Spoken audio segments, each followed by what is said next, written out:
So let's look at some things that are very fundamental to a business. If you're a service provider, what is fundamental in your business is service delivering, which is servicing of clients, right? Or potential clients. Now, if it is selling of goods and services, what is important for you starting a business is having a physical good or goods that you can sell, right? So these are fundamentals when it comes to starting a business.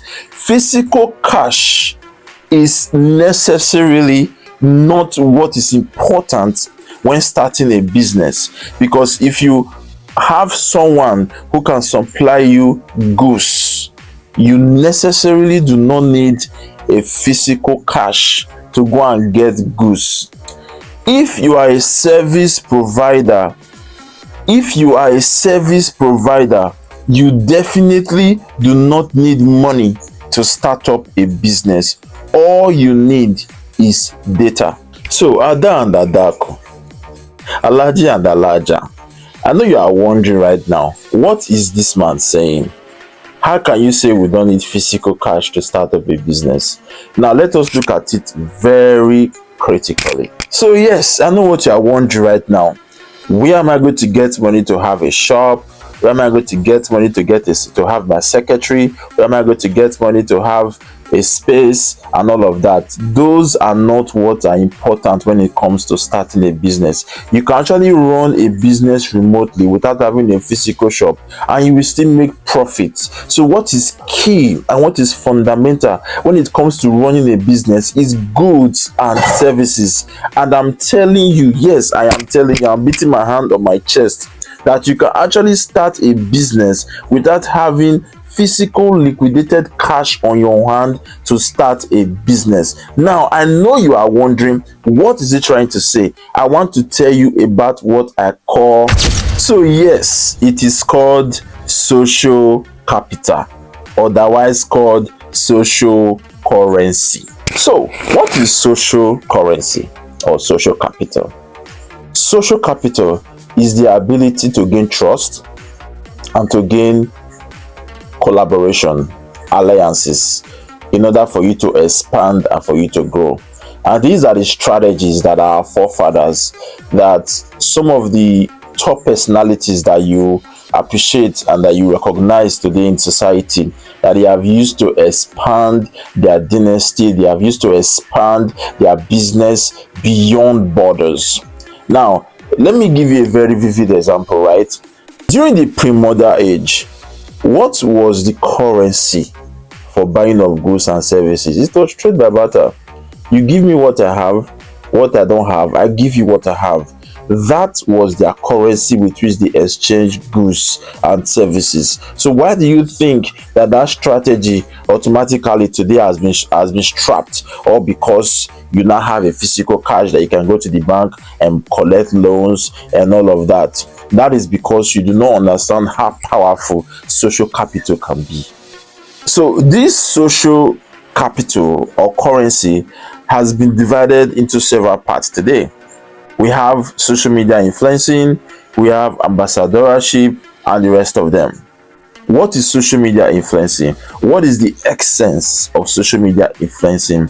Social media influencing builds on the trust of a large following of an influencer, whereby this influencer speak about your product, talk about your goods and services, and because his or her followership has built trust for the longest, they are able to buy into whatever this social media person is saying or advertising. So what you are paying for is not money. You are not paying the social media money to the social media influencer money to give you back money. What you are paying the social media influencer for is trust, which would later lead to traction, which will eventually lead to a buying. This is what you are paying for. I will share with you a very powerful story of Ptolemy II Philadelphus of Alexandria, who was the second ruling most powerful Ptolemaic dynasty of Egypt, and he ruled from, I think, 285 to 246 BCE. So Ptolemy II was ruling alongside his dad before his dad passed away, and he took over around 282 BCE. So when he took over, they had a very strong war conflict with the Syrian government. And what was one thing that Ptolemy did that has made him stand out as one of the greatest ruler of the Ptolemaic dynasty of Egypt, which consolidated so many diplomatic entries with powerful nations, robust economy, beautiful infrastructure. What did he do that single-handedly gave him this success? Is the power of social capital. He married his daughter Berenice to the ruler of the Syrian world, who was Antiochus II of Tio, and that ended the war between the Syria and Egypt, and further ties both economies, and the rest they say is history. So historically, powerful dynasties and wealthy family often arrange marriages as an alliance to political powers, business network, and alliances to territories. So I'm going to be sharing with you some powerful collaboration over the years that you may have known about and those that you don't know about, so that you have a retrospect and truly understand how powerful social capital or social currency can be, because it is one aspect of business that is quite overlooked, especially with liquidation and all of that. So it is important that you understand that while liquidation can take you far, while liquidation can start up your business, while liquidation can get you moving, but it is social capital or social currency that keeps you afloat, that makes you to actually topple your competitors on the long run. Number one, the Habsburg dynasty. Maximilian I, the Roman emperor, married his son Philip the Handsome to Joanna of Castile, and that collaboration expanded his authority across Spain and made him gain territories over Europe. Number two, the Medici family of Florence. Catherine de' Medici, daughter of the Medici dynasty, got married to Henry II, and this expanded their financial power across the French dynasty. Number three, Ferdinand and Isabella.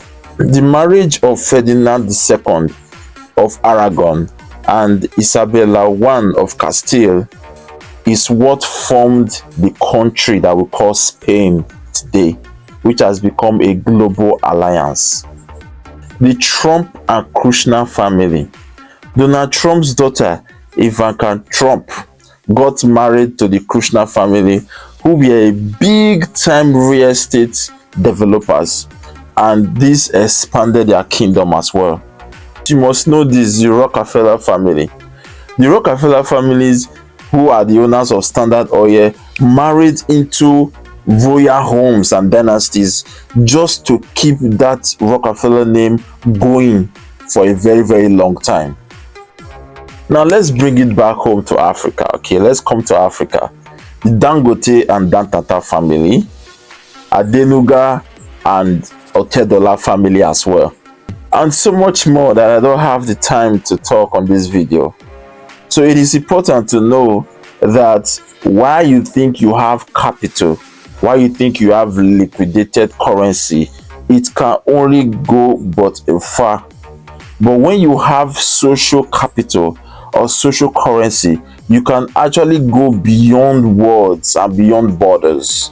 So the next time you are thinking of starting a business, growing a business, sustaining a business, I want you to start pondering on these things and start thinking of how you can be able to navigate, tap, and connect through social capital to expand and to grow astronomically beyond bounds and leaps. So share this video to as much persons as possible who you think needs this information, and please don't forget to subscribe and hit the notification button. Alias.